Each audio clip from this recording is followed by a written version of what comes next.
தமிழகம் முழுவதும் பொது இடங்களில் உள்ள கொடி கம்பங்களை அகற்ற சென்னை உயர்நீதிமன்றம் உத்தரவை பிறப்பித்திருக்கிறது. மதுரையில் 2 இடங்களில் அதிமுக கொடி கம்பங்களை அமைக்க அனுமதி கோரி தாக்கல் செய்த மனுவில் இந்த உத்தரவானது பிறப்பிக்கப்பட்டிருக்கிறது. இது தொடர்பான அண்மை செய்தியை பார்த்து வருகிறோம். இது குறித்தான கூடுதல் தகவல்களை நமது செய்தியாளர் சக்திவேல் வழங்கிட கேட்கலாம். சக்திவேல், வணக்கம். உங்க விரிவான தகவல்கள்.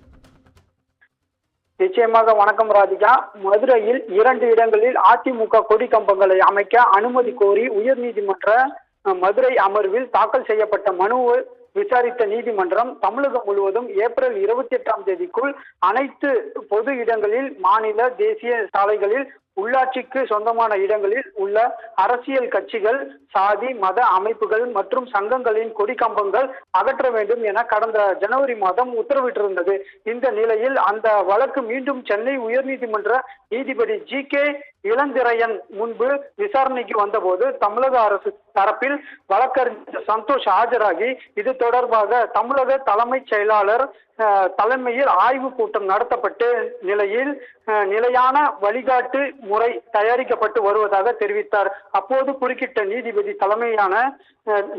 நீதிபதி நிலையான வழிகாட்டு முறை தயாரிக்கப்பட்டு வரக்கூடிய நிலையில் ஏன் அரசியல் கட்சி கூட்டங்களை பொது இடத்தில் அமைக்க அனுமதியை அளிக்கிறீர்கள் என கேள்வி எழுப்பினார்.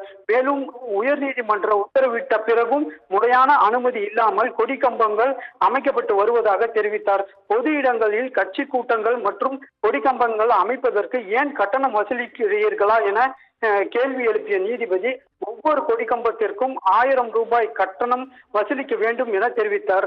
மேலும் அனைத்து மாவட்ட ஆட்சியர்கள் மற்றும் துறை சார்ந்த அதிகாரிகள் தமிழகத்தில் கட்சி பொதுக்கூட்டங்கள் மற்றும் கட்சியின் கொடி கம்பங்களுக்கு கட்டணம் வசூலிப்பதை உறுதிப்படுத்த வேண்டும் என உத்தரவிட்டு விசாரணையை ஜூலை 2ஆம் தேதி தள்ளி வைத்தார். ராஜா, உங்க தகவல்களுக்கு நன்றி சக்திவேல்.